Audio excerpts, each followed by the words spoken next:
Hello dear student, আমি তোমাদের Shubhankar sir.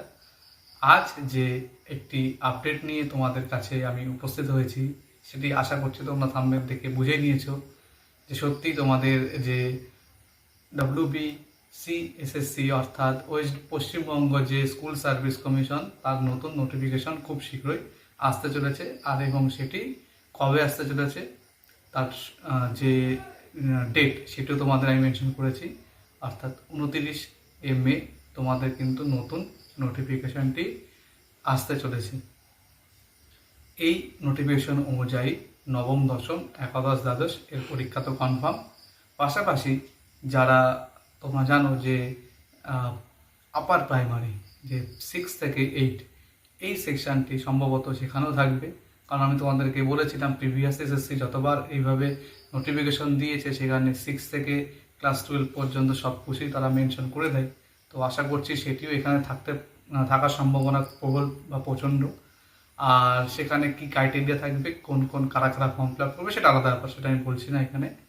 এবার ঘটনা হচ্ছে যে তোমরা অলরেডি হয়তো আজকে নিউজ পেপারে বা বিভিন্ন নিউজ চ্যানেল দেখতে পেয়েছো, কিছু আপডেট এসেছে এই বিষয়ে যে এসএসসি কিছু পরিবর্তন করেছে। কি পরিবর্তন?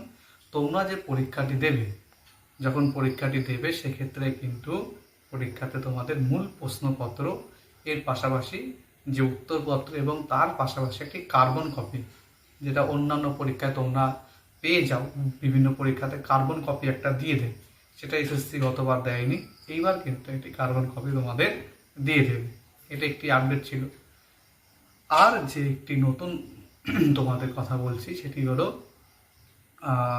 আগামী 2026 সালে মার্চ মাস মহামান্য হাইকোর্টের নির্দেশে সেটিও নির্ধারিত হয়েছে যে আগামী 2026 সালের মার্চ মাসের মধ্যে আপার প্রাইমারি নিয়োগ প্রক্রিয়া কিন্তু বা পরীক্ষা কিন্তু নিতে হবে। তো এটি সম্ভাবনা আছে যে এটি হয়তো সম্ভবত একবারেই হয়ে যাবে। ঠিক আছে, এটা একটা আমি আইডিয়া করে বলছি, এখন এটা সম্পর্কে সবিস্তারে আমি জানি না বা তোমাদেরকে আমি সেটা এখনই বলছি না, তবে তোমরা একটি আশা নিয়ে চলতে পারো। ওকে। আর প্রিভিয়াসে মাদ্রাসা সার্ভিস যখন এই ধরনের একটি নোটিশ জারি করেছিল, তোমরা সেটি দেখেছো বা লক্ষ্য রেখেছিলে যে যারা 2টি বা 3টি পেপারে ফর্ম ফিল আপ করেছিল বা ক্ষেত্রে ফর্ম ফিল আপ করেছিল, ক্যাটাগরিতে ফর্ম ফিল আপ করেছিল, তাদের কিন্তু ফর্মটি ডিলিট হয়ে গেছিল। ঠিক আছে, আবেদনটা কিন্তু গ্রহণযোগ্য হয়নি। তো এখানেও কিন্তু সেই রকম থাকতে পারে যে শুধু নবম, দশম অথবা একাদশ, দ্বাদশ অথবা আপার প্রাইমারি এইভাবেই হওয়ার সম্ভাবনাটা কিন্তু প্রবল থাকবে। ঠিক আছে, এই তো গেল 29 মে নোটিফিকেশন আসার সমস্ত রকম সম্ভাবনা। এবার তোমাদের পাশাপাশি একটা জিনিস ধরে চলতে হবে যে তোমরা প্রত্যেকেই পরীক্ষায় বসতে পারছো এবং সেই অনুযায়ী কিন্তু তোমাদের পড়াশোনাটা শুরু করতে হবে। এর জন্য তোমরা মানসিকভাবে কতটা প্রস্তুত? তোমরা কি এখনও পড়াশোনা নিয়ে চিন্তিত যে পড়বো কি পড়বো না? না তোমরা কেউ কেউ আছো যে পড়াশোনা শুরু করে দিয়েছো? যারা পড়াশোনা শুরু করে দিয়েছো অলরেডি, তারা একটা নির্দিষ্ট সিলেবাস দিয়ে কিন্তু পড়াশোনা করছে। আর যারা এখনও ভাবছো যে না এখনও তো সময় আছে, দেখি কি হচ্ছে, যখন এসএসসি যখন তার নোটিশ দিবে তখন আমরা পড়ে নেব, এটা কিন্তু করলে চলবে না।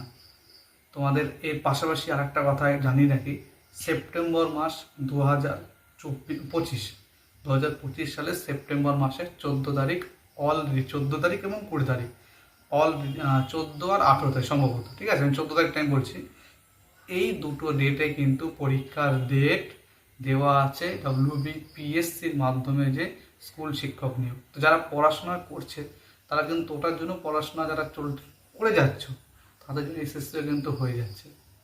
ঠিক আছে, তাহলে নিজে বুঝে নাও যে তুমি কি করতে চাইছো বা কি করতে পারছো।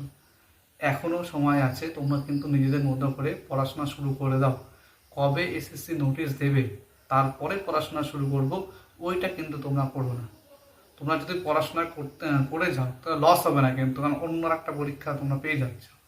পাশাপাশি আর একটা বলে রাখি, ঝাড়খণ্ড আমাদের পাশের রাজ্য, সেখানেও কিন্তু পরীক্ষা হবে, তার অলরেডি ডেটও দিয়ে দিয়েছে, এই বছরই পরীক্ষা হবে, নিয়োগ হয়তো সামনের বছরের মধ্যে কমপ্লিট করে দেবে। তো তোমরা ওই পরীক্ষাটাও দিতে পারবে। তো আমি কেন বলছি এই এতগুলো কথা, এই কথাগুলো বলার একটাই কারণ যে তোমরা নিজের প্রিপারেশনটা বজায় রাখো, অর্থাৎ মানসিকভাবে তোমরা প্রস্তুত হয়ে যাও পরীক্ষার জন্য, যে হ্যাঁ আমি বা আমরা পরীক্ষায় বসতে চলেছি, আমরা পরীক্ষায় দেব। আমি এটা অনেক জনের মধ্যে দেখতে পাচ্ছি, সেটা একটা ধরনের প্রশ্ন আমার কাছে আসছে যে স্যার আমি কি পরীক্ষাটা দিতে পারবো, দাদা আমি কি পরীক্ষা দিতে পারবো, আমরা নতুনরা কি বসতে পারবো। এগুলো মনে সব ধরনের প্রশ্ন সরিয়ে দাও, সরিয়ে দিয়ে পড়াশোনা শুরু করে দাও। যদি নবম দশমের পরীক্ষা যদি নোটিশে যদি তোমাদের সুযোগ না দেওয়ার কথা থাকে, থেকেও থাকে, আমি বলছি থাকার সম্ভাবনা প্রচণ্ড থাকবে। যদি কোনো কারণবশত না থাকে, তোমরা নবম দশ আপার প্রাইমারি পেয়ে যাবে সামনের বছরই। পাশাপাশি এই বছরই তোমাদের কিন্তু WBPSCর মাধ্যমে পরীক্ষার ডেটও দেওয়া আছে, তোমরা দেখে নেবে একটু। 14ই সেপ্টেম্বর পরীক্ষার ডেটও ঘোষণা করা আছে যে সেদিন পরীক্ষা নেওয়া হবে, ঠিক আছে। পাশাপাশি তোমাদের ঝাড়খণ্ডের পরীক্ষার কথাটা বললাম, সেখানেও নবম দশম একাদশ এই দুটো বিষয়ে তোমরা পরীক্ষা দিতে পারবে। ওকে, এর পাশাপাশি কিন্তু KVS তার PGT পরীক্ষার যে সিট, সেটাও কিন্তু ঘোষণা করে রেখেছে। এখনও পরীক্ষার ডেট দেয়নি বা এখনও নোটিশ আসেনি। তো এই এতগুলো ধরে নিয়ে যদি আমি চলি, তাহলেও কিন্তু তোমরা যদি প্রিপারেশনটা বজায় রাখো, তুমি কোনো একটা জায়গাতে কিন্তু নিজের একটা সিট বুঝিয়ে নিতে পারবে, বানিয়ে নিতে পারবে।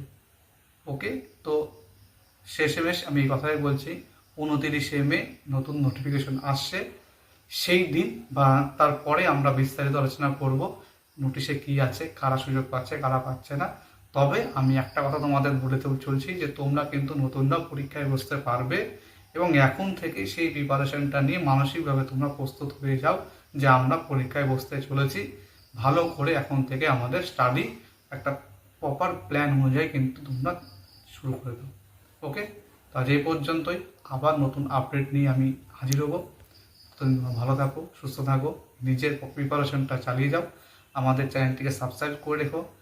এইভাবেই নতুন নতুন আপডেট পেতে হলে তোমরা এইভাবে পেয়ে যাবে অবশ্যই। এইভাবে আমার চ্যানেলটির সঙ্গে জুড়ে থাকো। ধন্যবাদ।